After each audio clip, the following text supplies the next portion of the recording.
আজকের ক্লাসে সবাইকে স্বাগতম।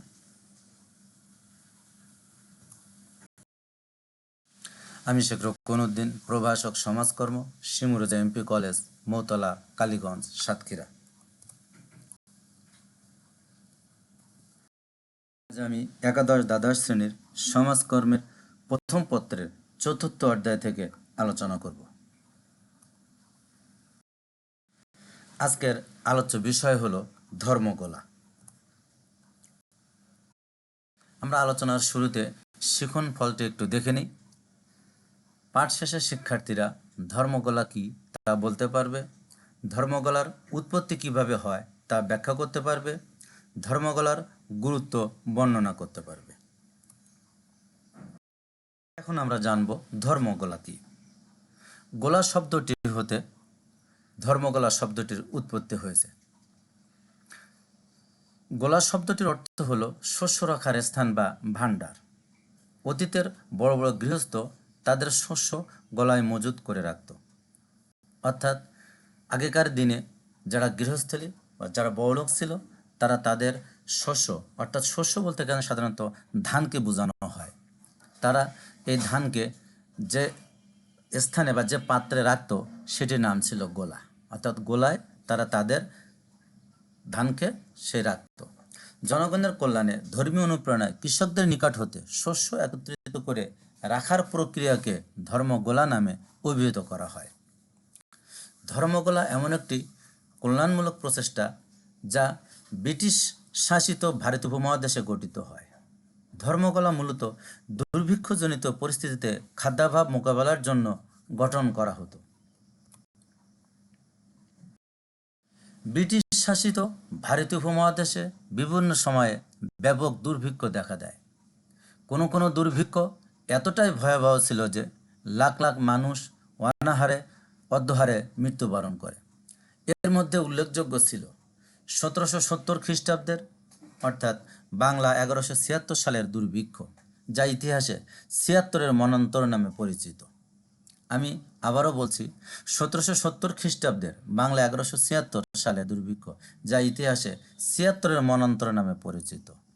আমরা এখানে লাল কালি দিয়ে এগুলো হাইলাইটস করে দিয়েছি, কারণ এগুলো থেকে অনেক সময় অবজেক্টিভ থাকে এবং এগুলো থেকে ক এবং খ মার্কের প্রশ্নও থাকে।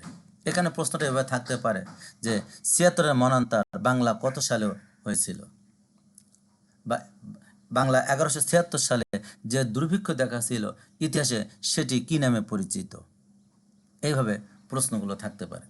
এছাড়া ১৯৪২-৪৩ সালের দ্বিতীয় বিশ্বযুদ্ধ চলার সময় সৃষ্ট ভয়াবহ দুর্ভিক্ষ ছিল আরেকটি মর্মান্তিক ঘটনা।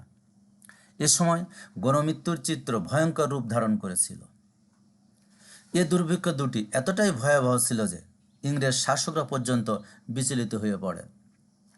দুর্ভিক্ষের ভয়াবহতা থেকে মানুষকে রক্ষা করার জন্যই ধর্মগোলার সূত্রপাত।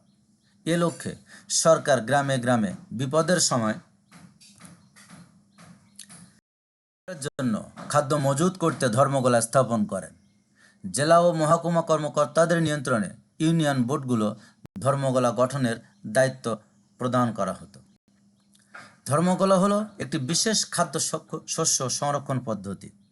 অর্থাৎ আমাদের পরীক্ষায় যদি ১ মার্কের প্রশ্ন থাকে, ক মার্কের, যে ধর্মগোলা কি, তখন আমরা লিখব ধর্মগোলা হলো একটি বিশেষ খাদ্য শস্য সংরক্ষণ পদ্ধতি। এখন এই খাদ্যটা কিভাবে সংরক্ষণ করা হয় সেটি আমরা জানব। ফসল কাটার মৌসুমে কৃষকদের কাছ থেকে খাদ্যশস্য সংগ্রহ করে ধর্মগোলায় জমা রাখা হতো।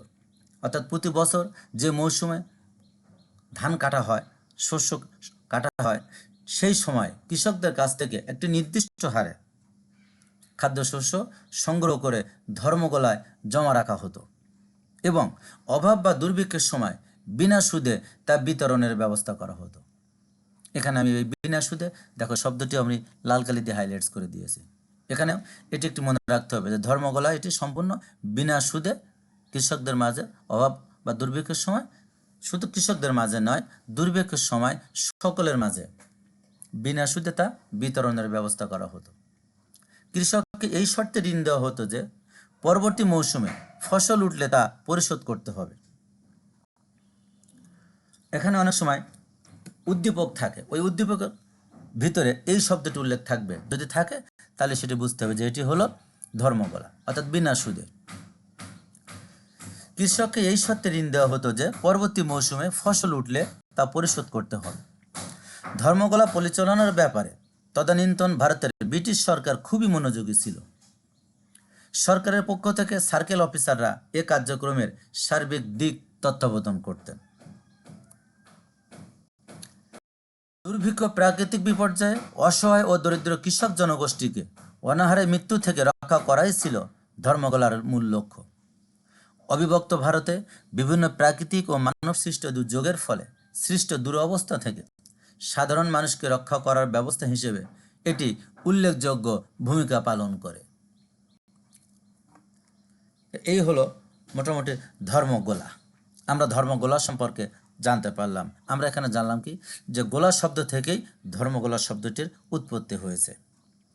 আর ধর্মগোলা অবিভক্ত ভারতে বা ব্রিটিশ শাসক সরকাররা তখন বিভিন্ন সময়, ওই সময় তারা যখন ব্রিটিশরা এই ভারতীয় উপমহাদেশে শাসন করেছে, তখন বিভিন্ন, অর্থাৎ অনেক বইতে আসছে যে 50টির বেশি দুর্ভিক্ষ দেখা দেয়।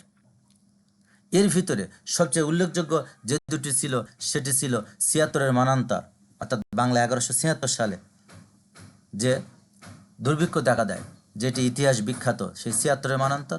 আরেকটি ছিল 1942-43 সালের দ্বিতীয় বিশ্বযুদ্ধের সময় যে দুর্ভিক্ষ দেখা দিয়েছিল। এই দুটি দুর্ভিক্ষ এতটাই ভয়াবহ ছিল যে ইংরেজ শাসকরা পর্যন্ত বিচলিত হয়ে পড়ে, এবং তারই প্রেক্ষিতেই সেই দুর্ভিক্ষ কীভাবে মোকাবেলা করা যায় সেই মোকাবেলা করার লক্ষ্যে তখন এই ধর্মগোলা সৃষ্টি করা হয়।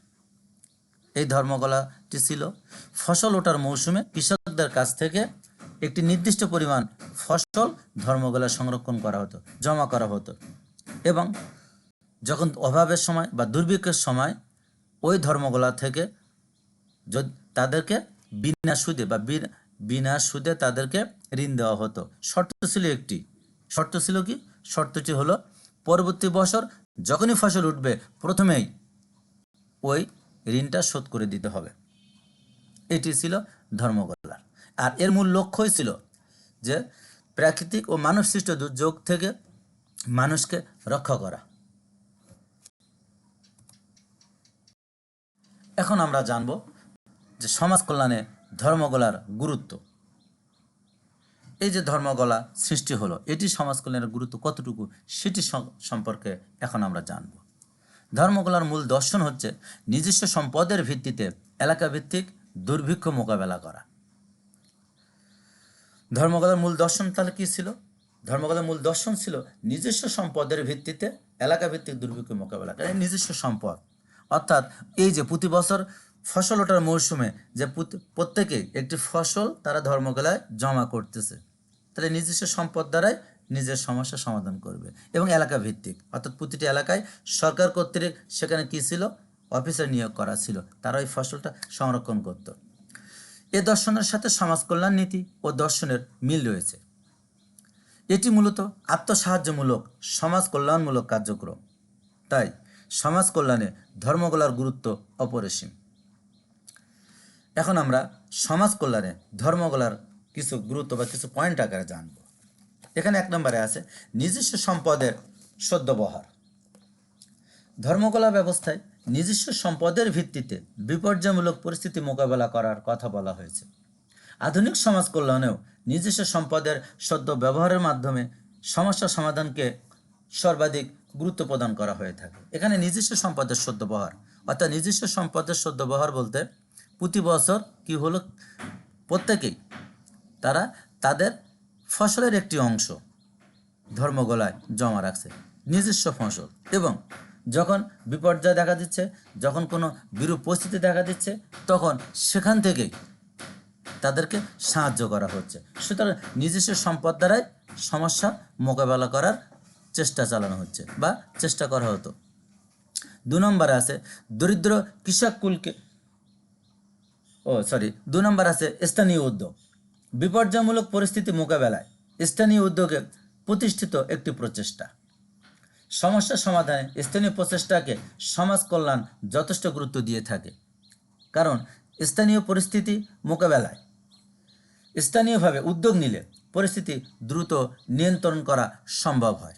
এখানে কি বলছে যে স্থানীয় উদ্যোগ, অর্থাৎ কোনো এলাকায় যখন বিপর্যয় দেখা দিচ্ছে তাহলে স্থানীয়ভাবে যদি উদ্যোগ গ্রহণ করা হয় সেটি অনেক ফলপ্রসূ হয় এবং সেই সমস্যা দ্রুত মোকাবেলা করা সম্ভব হয়। কারণ স্থানীয়ভাবে যদি উদ্যোগ গ্রহণ করা হয়, স্থানীয় লোকেরা জানে যে আমাদের এই যে সমস্যার সৃষ্টি হলো, এই সমস্যার গতি কী, এই সমস্যার গতি প্রকৃতি, এই সমস্যার প্রকৃত কারণ সম্পর্কে স্থানীয়রা সবাই জানে।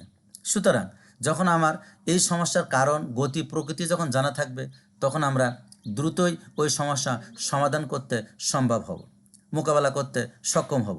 কিন্তু যদি স্থানীয়ভাবে না হয়, দূর থেকে, অন্য প্রদেশ থেকে, অন্য জায়গা থেকে যখন তারা এসে সমস্যার সমাধান করার চেষ্টা করবে তখন আগে তাদেরকে ওই সমস্যার গতি, প্রকৃতি, প্রকৃত কারণ এগুলো অনুসন্ধান করতে হবে, জানতে হবে, বিস্তারিত জেনে তারপর আবার পরিকল্পনা করতে হবে যে কীভাবে এই সমস্যার সমাধান করা যায়। এ কারণে বলা হয়েছে যে স্থানীয়ভাবে যদি উদ্যোগ গ্রহণ করা হয়, এবং এটি ছিল স্থানীয় উদ্যোগ, কারণ স্থানীয়ভাবে তারা সম্পদ জমা করতেছে, আবার যখনই কোনো বিপর্যয় দেখা দিচ্ছে স্থানীয়ভাবে তারা সেটি মোকাবেলা করতেছে। এই স্থানীয়ভাবে মোকাবেলা করতে গেলে অর্থাৎ কি, আমার সমস্যার কারণ সম্পর্কে জানা আছে, তাহলে যখনই সমস্যা ঘটবে আমরা দ্রুত সিদ্ধান্ত নিতে পারবো, সঠিক সিদ্ধান্ত নিয়ে দ্রুত সেই সমস্যা মোকাবেলা করা সম্ভব হয়।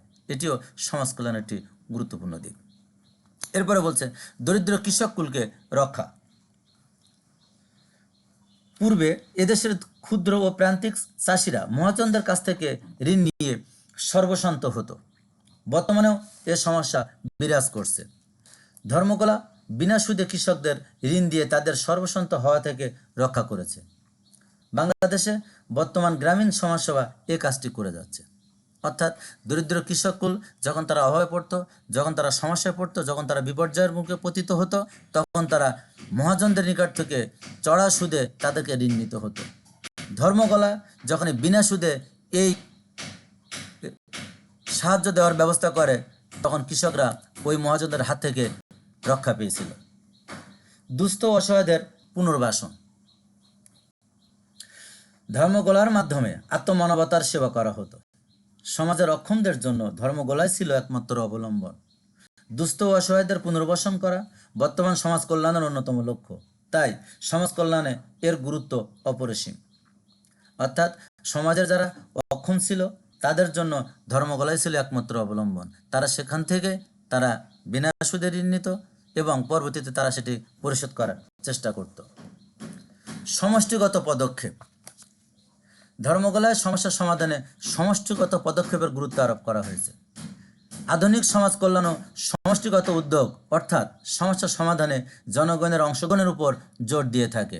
অর্থাৎ এই যে সমষ্টিগতভাবে যে কোনো সমস্যা, অর্থাৎ যখন কোনো গ্রামীণ পর্যায়ে, কোনো শহর পর্যায়ে, অথবা কোনো এলাকা ভিত্তিক, অথবা কোনো দেশ যখন সমস্যা বিপর্যিত হয়, নিমজ্জিত হয়, তখন কি হয়, সমষ্টিগত উদ্যোগ গ্রহণ করতে হয় এবং সমষ্টিগত উদ্যোগ গ্রহণ করলে সেই সমস্যা মোকাবেলা করা সক্ষম হয়। সরকারি উদ্যোগ। সরকারি ও বেসরকারি উভয়ভাবেই ধর্মকলার কার্যক্রম বাস্তবায়িত হতো। দুর্ভিক্ষ পীড়িত, অনাহারী, অসহায় মানুষের কল্যাণে সরকারি প্রচেষ্টার এক উজ্জ্বল দৃষ্টান্ত হলো ধর্মকলা। ধর্মকলার মাধ্যমে দরিদ্র অসহায় মানুষের কল্যাণে যে পদক্ষেপ গ্রহণ করা হতো তা আধুনিক সমাজ কল্যাণের দৃষ্টিতে বিজ্ঞানসম্মত। বর্তমান সমাজ কল্যাণের লক্ষ্য ও উদ্দেশ্যের সাথে অনেকাংশেই এর মিল রয়েছে। ধর্মকলার দর্শন আধুনিক সমাজ কল্যাণে বিদ্যমান। তাই সমাজ কল্যাণে ধর্মকলার গুরুত্ব শুধু অপরিসীম নয়, অতুলনীয়ও বটে। আজকের ক্লাসে পর্যন্তই। ক্লাসটি যদি তোমাদের ভালো লেগে থাকে তাহলে লাইক দিবে, কমেন্টস করবে এবং বেশি বেশি শেয়ার করবে। আর অবশ্যই চ্যানেলটি সাবস্ক্রাইব করবে এবং পাশে থাকা বেল আইকনটি বাজিয়ে রাখবে।